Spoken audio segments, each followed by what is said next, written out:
ഈ ഓണത്തിന് നമുക്ക് വെറൈറ്റി ആയിട്ടുള്ളൊരു ക്യാരമൽ ടോഫി പാലട പായസം ട്രൈ ചെയ്ത് നോക്കിയാലോ? സ്ഥിരം ഉണ്ടാക്കുന്ന പായസങ്ങളിൽ നിന്നൊക്കെ ഒരു വെറൈറ്റി നമുക്കൊന്ന് ട്രൈ ചെയ്ത് നോക്കാമല്ലോ. ആദ്യം തന്നെ ഒരു ടിന്ന് കണ്ടൻസ്ഡ് മിൽക്ക് ഒരു കുക്കറിൽ വെള്ളം എടുത്തിട്ട് അതിനകത്ത് ഇട്ടിട്ട് നമ്മളത് വേവിച്ചെടുക്കണം. ഒരു 30 മിനിറ്റ്സ് നമ്മളത് കുക്ക് ചെയ്തെടുക്കുകയാണ് വേണ്ടത്. എന്നിട്ട് നമുക്കത് ചൂടാറാനായിട്ട് വെയിറ്റ് ചെയ്യാം. അടുത്തതായിട്ട് നമ്മൾ ഒരു പാത്രത്തിൽ നല്ലോണം വെള്ളം തിളപ്പിച്ചതിന് ശേഷം അതിലേക്ക് നമ്മൾ 200 ഗ്രാം പാലട ഇട്ടിട്ട് അത് അടച്ചവിടെ മാറ്റി വെക്കാം. അരമണിക്കൂർ കൊണ്ട് അത് നന്നായിട്ട് വെന്ത് കിട്ടും. ഇനി നമുക്ക് ക്യാരമൽ ഒന്ന് പ്രിപ്പയർ ചെയ്തെടുക്കാം. നമ്മൾ പായസം ഉണ്ടാക്കാൻ പോകുന്ന പാത്രം നമ്മൾ അടുപ്പിലേക്ക് വെക്കാം. എന്നിട്ട് അതിലേക്ക് ഒരു 4-5 ടേബിൾ സ്പൂൺ പഞ്ചസാരയും കൂടെ ചേർത്ത് ലോ ഫ്ലെയിമിലിട്ടിട്ട് വെച്ചാൽ നമുക്കത് ക്യാരമലായിട്ട് കിട്ടും. ഈ ക്യാരമലിലേക്ക് ഒരു ടേബിൾ സ്പൂൺ ബട്ടറും കൂടെ ചേർത്ത് കൊടുത്ത് നന്നായിട്ട് നമുക്ക് മിക്സ് ചെയ്തെടുക്കാം.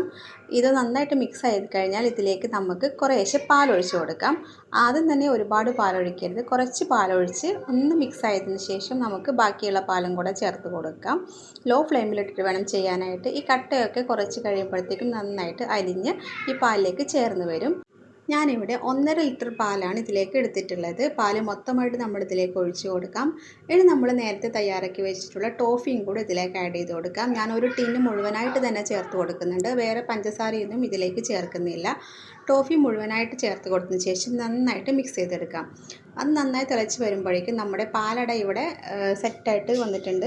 ഇനി അത് നമ്മൾ നല്ല ഊറ്റിയെടുത്തിട്ട് നല്ല തണുത്ത വെള്ളത്തിൽ കഴുകി ഊറ്റിയെടുത്തിട്ട് ഈ പാലിലേക്ക് ഇട്ട് കൊടുക്കാം. ഇനി ഇത് പാലിൽ ചേർത്ത് കൊണ്ട് നന്നായിട്ട് ഇളക്കി യോജിപ്പിച്ചതിന് ശേഷം ഒരു അരമണിക്കൂറോളം നമ്മളിത് ലോ ഫ്ലെയിമിലിട്ട് കുക്ക് ചെയ്തെടുക്കണം. ഒരു 10-20 മിനിറ്റൊക്കെ കഴിയുമ്പോഴേക്കും നമുക്കിതിലേക്ക് ഒരു ടേബിൾ സ്പൂൺ ഏലക്കാപ്പൊടിയും പഞ്ചസാരയും കൂടെ പൊടിച്ചതും കൂടെ ചേർത്ത് കൊടുക്കാം. ഇത് സിമ്മിലിട്ട് നമുക്ക് ഒരു അരമണിക്കൂറാകുമ്പോഴത്തേക്കും ഇത് വറ്റി വരുന്നതാണ്. ഇനി നമുക്കിതിലേക്ക് കാഷ്യൂവും മുന്തിരിയും കൂടെ ഒന്ന് വറുത്തിട്ട് ഇട്ട് കൊടുക്കാം. അതിനായിട്ട് ഞാനൊരു 4 ടേബിൾ സ്പൂൺ നെയ്യ് എടുത്തിട്ടുണ്ട്. അതിലേക്ക് കാഷ്യൂവും മുന്തിരിയും കൂടെ ചേർത്ത് കൊടുക്കാം. ഒന്ന് ഫ്രൈ ചെയ്തെടുത്തതിന് ശേഷം നമുക്ക് പായസത്തിലേക്ക് ചേർത്ത് കൊടുക്കാം. ഇതും കൂടെ ചേർത്ത് കഴിഞ്ഞ ശേഷം നന്നായിട്ടൊന്ന് മിക്സ് ചെയ്തെടുക്കണം. ഈ നെയ്യുടെ ടേസ്റ്റൊക്കെ പായസത്തിൻ്റെ എല്ലാ ഭാഗത്തേക്കും എത്തുന്ന രീതിയിൽ നന്നായിട്ടൊന്ന് മിക്സ് ചെയ്തെടുക്കാം.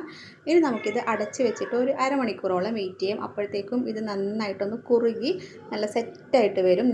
ഇപ്പോൾ ദാ അരമണിക്കൂർ കഴിഞ്ഞിട്ടുള്ളതാണ് ഇത് കാണിക്കുന്നത്. ഇപ്പോൾ ദാ പായസമൊക്കെ നന്നായിട്ട് സെറ്റായിട്ട് വന്നിട്ടുണ്ട്. നല്ല പാകത്തിനുള്ള കുറുക്കത്തിൽ വന്ന് കിട്ടിയിട്ടുണ്ട്. അപ്പോൾ ഈ ഓണത്തിന് എല്ലാവരും ഈ വെറൈറ്റി പായസം ഒന്ന് ട്രൈ ചെയ്ത് നോക്കുക.